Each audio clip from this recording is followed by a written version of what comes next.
আসসালামু আলাইকুম। আশা করি সবাই অনেক বেশি ভালো আছেন।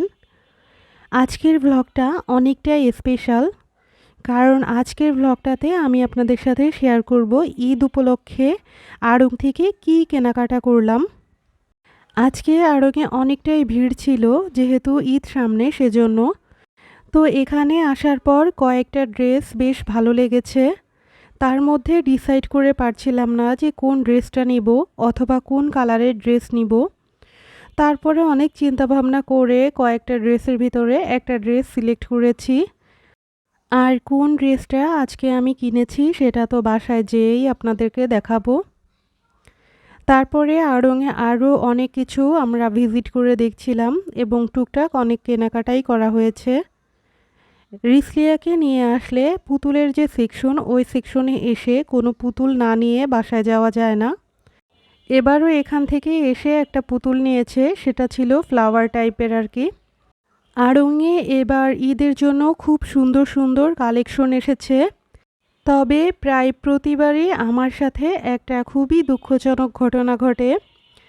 আড়ংয়ে যখন এসে আমি কোনো জুতা স্যান্ডেল পছন্দ করি, দেখা যায় যে যেটা আমি পছন্দ করেছি সেটার কোনো সাইজ পাওয়া যায় না। তো এরকম আমার সাথে কয়েকবার ঘটেছে।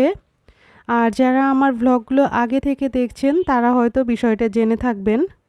আড়ংয়ে আসলে এই ঘর সাজানোর সেকশনটাতে আমি না ঘুরে একবারও মনে হয় যাইনি।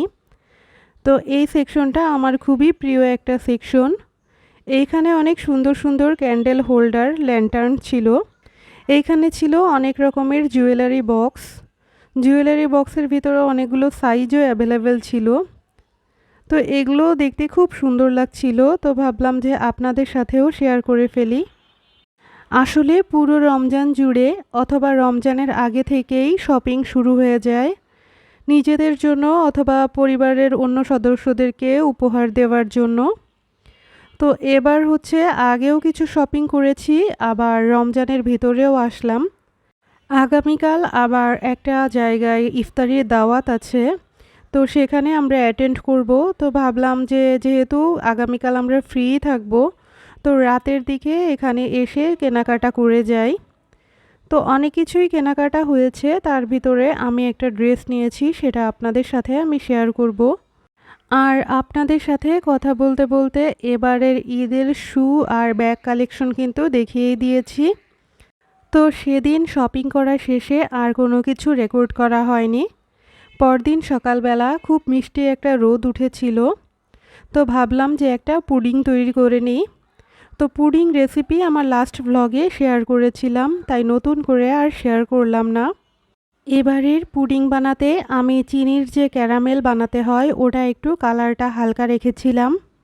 যেহেতু পুডিংটা একটু ঘন ঘনই বানানো হচ্ছে, তো এবার ভাবলাম যে ক্যারামেলের কালারটা একটু হালকা করে রাখি যাতে পুডিংটা দেখতে একটু ডিফারেন্ট লাগে। যেহেতু আজকে ইফতারি প্লাস ডিনারের দাওয়াত, তাই হাতে তেমন কোনো কাজ নেই। রোজার আগেই ফ্রিজটা ডিপ ক্লিন করেছিলাম, আজকে আবার নতুন করে একটু টাচ আপ দিলাম, একটু হালকা হাতে পরিষ্কার করে নিলাম। আর কিচেনের অনেক জিনিসপত্র আছে, সেগুলো একটু ক্লিন করে কিচেনটাকে একটু সুন্দর করে সাজিয়ে রাখলাম।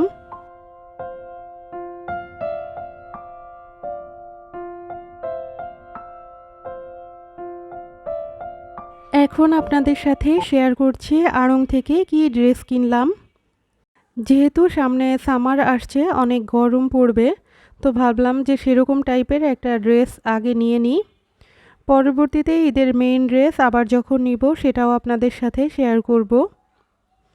এই ড্রেসটা দেখে অনেক ভালো লেগেছিল আর আমি ট্রায়াল দিয়েও দেখছিলাম। তো সব মিলিয়ে অনেক সুন্দর লাগার কারণে জিনিসটা আমি নিয়ে নিয়েছি। আর এই কালারটাও বেশ সুন্দর ছিল। ভিডিওতে যেমনটা আসছে কালার, ঠিক তেমনটাই কালার ছিল। আর এইটার উপরে এরকম গোল্ডেন গোল্ডেন কাজও করা ছিল, যেটা হচ্ছে প্রিন্টেড আর কি। আর এটার যে ফেব্রিক্সটাও অনেক সুন্দর ছিল। আপনাদের কাছে আমার এই ড্রেসটা কেমন লেগেছে অবশ্যই কমেন্ট করে জানাতে ভুলবেন না। আজকে আমাদের যেখানে ইফতারি দাওয়াত, তাদের একদম নতুন সংসার, মাত্র 2-3 মাস হলো তারা বাসা নিয়েছে। আর আজকে যাদের বাসায় যাচ্ছি সে হচ্ছে আমার হাজবেন্ডের ফ্রেন্ড হয় আর কি। ওনারা বেশ কিছুদিন আগে বাসা নিয়েছে এবং আমার বাসায়ও তাদের ইনভাইট করা হয়েছিল। কিন্তু ওনাদের বাসায় ইনভাইট করতে ওনারা দেরি করছিল, কারণ ওনাদের অনেক নতুন নতুন ফার্নিচার আসার কথা। যেহেতু নতুন সংসার, ওনারা সব কিছুই নতুন করে বানাতে দিয়েছে, যার কারণে ওনারা চাচ্ছিল সব কিছু একদম পরিপাটি করার পরে সবাইকে ইনভাইট করতে। তো আজকে হচ্ছে সেই দিনটা। সন্ধ্যার দিকে রেডি হয়ে সবাই বেরিয়ে পড়লাম। আর এটাই হচ্ছে ওনার সেই নতুন বাসাটা। তো এইখানে ওনাদের জন্য আমরা গিফট আনার পাশাপাশি একটা কেকও এনেছিলাম। আবার ওনারা আমাদের ইনভাইট করার পাশাপাশি অন্য অনেককেই ইনভাইট করেছিল, তারাও একটা কেক নিয়ে এসেছিল। রিসলিয়ার মতো যারা বাচ্চা ছিল তারা হচ্ছে এই কেকটা কেটেছে। তো সবাই এখানে একসাথে ইফতারি করার পাশাপাশি ডিনারও করেছি। কিন্তু সবাই এতটাই ব্যস্ত ছিলাম যে ঠিকমতো রেকর্ড যে করব ওটা আর মাথায় ছিল না। তো যখন যখন মনে পড়েছে তখন তখন একটু একটু রেকর্ড করেছি আর কি। ইফতারির টাইমটাতে আর রেকর্ড করা হয়েছিল না, তবে ইফতারে অনেক রকম আইটেমের আয়োজন করা হয়েছিল। তো এখন একটু রেকর্ডটা করলাম। আর এটা হচ্ছে সুন্দর একটা বেডরুম, ওনারা সব কিছুই কাস্টমাইজ করে এখানে ফার্নিচারগুলো বানিয়েছে। আবার রাতের ডিনারের যে আয়োজন, পরবর্তীতে কিন্তু আমি ভিডিও করতে একদম ভুলে গিয়েছি। তো যখন রান্না করছিল তখন হচ্ছে আমি একটু রেকর্ড করেছিলাম, পরে আর রেকর্ড করতে একদম ভুলে গিয়েছিলাম। আমার আজকের ভিডিওটি ভালো লেগে থাকলে লাইক, কমেন্ট, শেয়ার করতে ভুলবেন না। যারা নতুন আমার চ্যানেলে ভিজিট করেছেন তাদের কাছে রিকোয়েস্ট থাকবে সাবস্ক্রাইব করে আমার পাশে থাকার। দেখতে দেখতে ভিডিও শেষ প্রান্তে চলে এসেছি। আজকের মতো এখানেই বিদায় নিচ্ছি। আল্লাহ হাফেজ।